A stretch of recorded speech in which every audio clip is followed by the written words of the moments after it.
Have you ever wondered where the one goes who decided to leave on their own? Not because they wanted death, but because they could no longer live. Edgar Cayce, the sleeping prophet, once said, "There are no damned souls, there are only those who have lost their way home." And perhaps in these words lies the answer to what we are all afraid to understand. When a person cuts the thread themselves, the world around does not disappear immediately. The body becomes still, but the soul is still here. It is surprised. It hears footsteps, weeping, its name being called, and does not understand why no one answers. Cayce wrote that in the first moments after such a departure, the soul does not go far. It is held not by the body, but by all that is unfinished. Tears, resentments, words that were never spoken. It walks through the house, touches the walls, tries to reach out to its loved ones, and cannot believe that everything is over. But the most terrifying thing is not pain but silence. The world seems to go deaf. No sound, no time. Only one thought. Why? And that thought, Cayce said, is the first judgment. Not punishment, not fire, not torment, but a meeting with one's own truth. He claimed that at the moment of passing, the soul sees a chain of consequences. How the mother's hand trembles, how a friend cries, how the pain grows, spreading through everyone who loved. It is not torment, it is understanding, belated but honest. In reading number 3241, Cayce said, "The hardest thing for such a soul is to see that it did not free itself from suffering, but merely passed it on to those who remained. After that comes emptiness, not darkness, not hell, but a grey mist, like a dream without awakening. There is no pain there, but no light either. The soul wanders, hears fragments of voices, but cannot understand where they come from." He called it the plane of unexpressed feelings, a world created from what a person never lived through. Even the air there is heavy. It smells of fear and regret. Sometimes in that mist a faint glimmer appears, a small spark, like a candle in the distance. Cayce said that this is the memory of love, one kind word, one act of kindness, that a person performed in life. That spark is the chance to get out. The soul reaches toward the light, but nearby, shadows. They call, they whisper, "Go back, there's nothing there."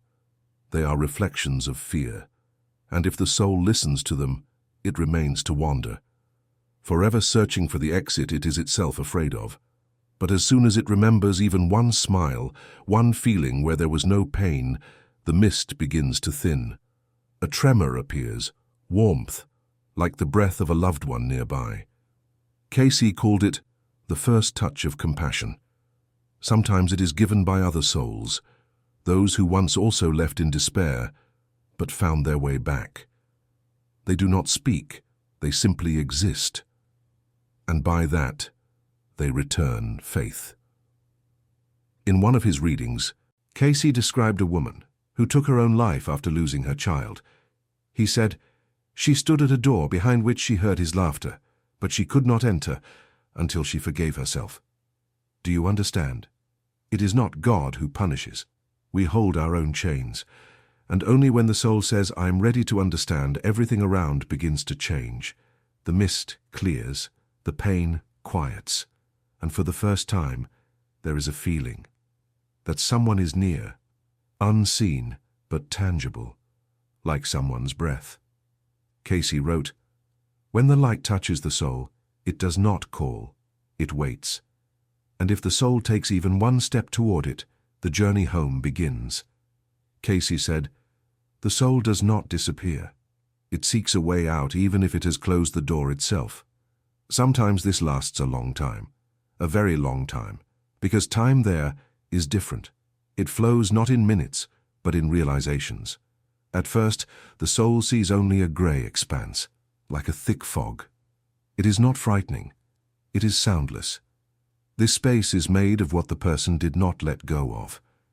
Every resentment is like a heavy stone, every fear like a cold wind, every guilt like a wall that cannot be crossed."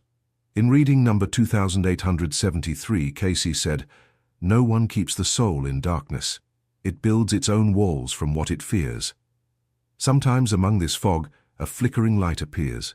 It is quiet, barely visible, like a memory of something very warm, of childhood, of someone's hands, of a voice that once said, "I am near." And if the soul turns its attention toward this light, the fog begins to thin. Cayce asserted, even the faintest ray of love can tear the veil of suffering. He gave an example, the story of a man from North Carolina who took his own life because of illness. During a reading, Cayce described his soul. He stands on the shore of light, and from afar hears his daughter's laughter, and that sound becomes his road. He walks toward it, and for the first time in a long while, feels warmth. Thus begins the return, not to earth, but to understanding. Each step for the soul is like a look into a mirror. It sees not other faces, but its own actions, sees how the pain it wanted to end, passed on to others. This is not punishment. This is truth, the truth that cleanses. Cayce said that when the soul becomes aware of the consequences, compassion is born within it. It is that compassion that becomes the first key to forgiveness, because only by feeling another's pain as one's own does the soul cease to be a prisoner of fear. One of Cayce's followers recalled how during a session he said, "Hell is not a place. It is the moment when you see the pain of others and understand that you caused it yourself." But in that same place healing begins, because as soon as the soul says, "I see and I understand," movement appears around it. The light draws closer, and then come those whom Cayce called the guides of mercy. He described them not as angels, but as those who have already passed through pain and returned. They do not judge, they simply exist. Sometimes in the form of a familiar face, sometimes as a feeling of warmth that surrounds you from within. In reading number 3620, he said, "When the soul is ready to forgive itself, light appears not before it, but within it. It rises like dawn." Some call this moment transition. Cayce called it awakening.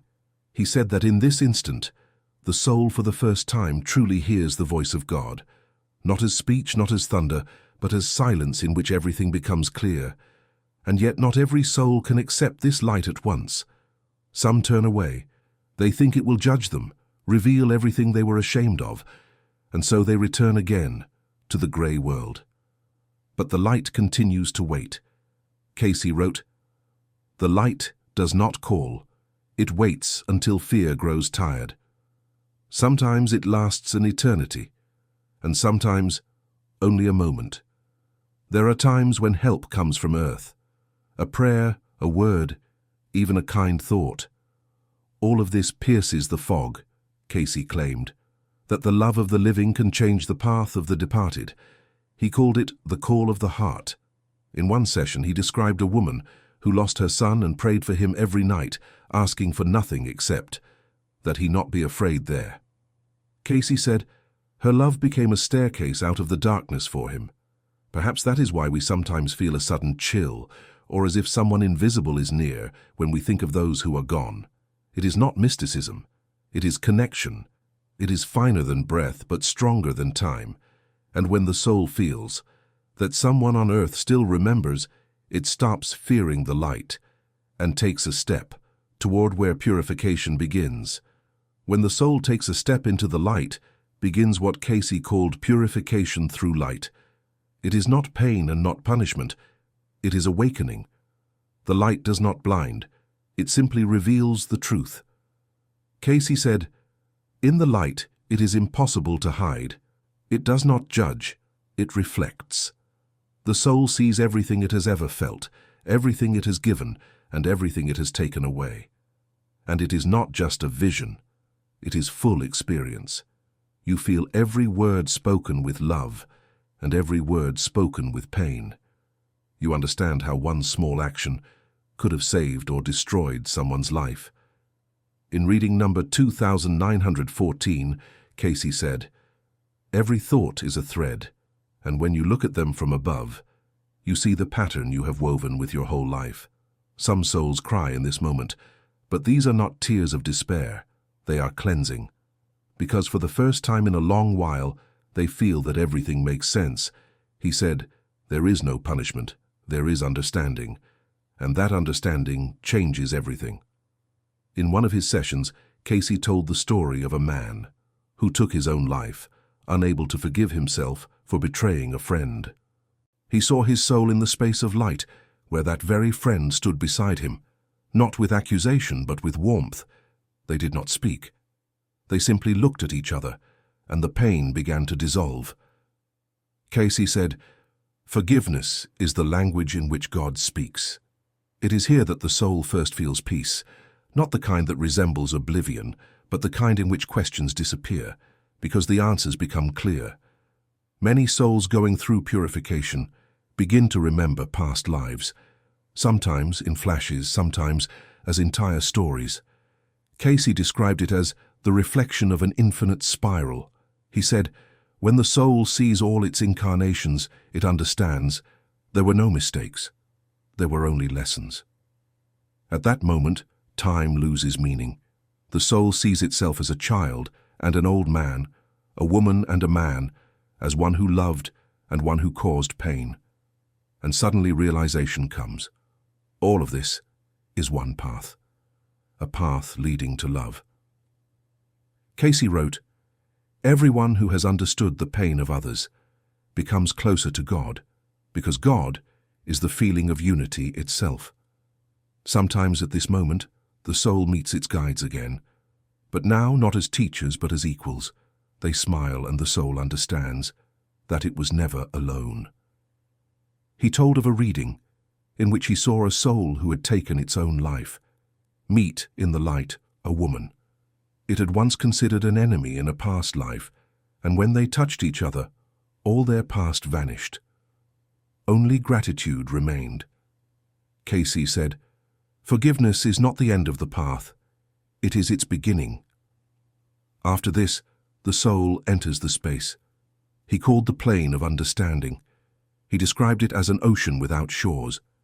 Each wave there is knowledge, each drop, memory. You see your whole story, but without pain. Simply as a journey. That had to be taken, Cayce said. That here the soul can make a choice, to remain in the light and help others, or return to the world of people. Not as punishment, but as a chance to finish what was begun. He wrote, "Many ask to return. They want to live life again, but this time with an open heart. Sometimes it happens immediately, sometimes after centuries, but time there has no meaning. Only one thing matters: readiness." Cayce gave an example from reading number 4020. He spoke of a woman who, after death, saw that her words had once destroyed another person's life. She asked for permission to return, to make it right, and in her next incarnation, she became a teacher who helped people find meaning in life.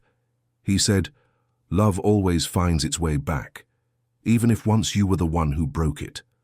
Perhaps that is why sometimes we meet people who seem painfully familiar even though we see them for the first time. It is not coincidence. It is the memory of the soul that remembers, with whom it has already walked the path. And perhaps it is in this way that God reminds us that nothing ever ends, that even the darkest story one day becomes light. When the soul passes through everything, pain, awareness, light, it enters what Cayce called the house beyond time. Not heaven, not judgment, not reward, but a silence where there are no questions, because the silence itself is the answer. He said, "When the soul remembers that it is part of God, pain disappears forever. There are no forms there, no sounds, but everything is alive. You feel the breath of light, you sense how every particle around you is a part of you. There is no more I and they, there is only we. And it is in this state that the soul finally understands it was never alone. Never. Sometimes it still looks down at those who remained, and its first desire is to help. Not to interfere, not to change, but simply to be near so that someone feels, I am not alone." Cayce said, "Love is a bridge that is broken by neither death nor time. Such souls become keepers of light. They do not appear, they do not whisper, but their presence can be felt. Sometimes in the silence of the night, sometimes in the wind that suddenly smells like familiar perfume, sometimes in a dream where someone smiles and you wake up with tears but without pain." He told the story of a woman who, after her husband's passing for many years, felt his scent beside her, and only when she could say, "Thank you for everything, I release you," the scent disappeared.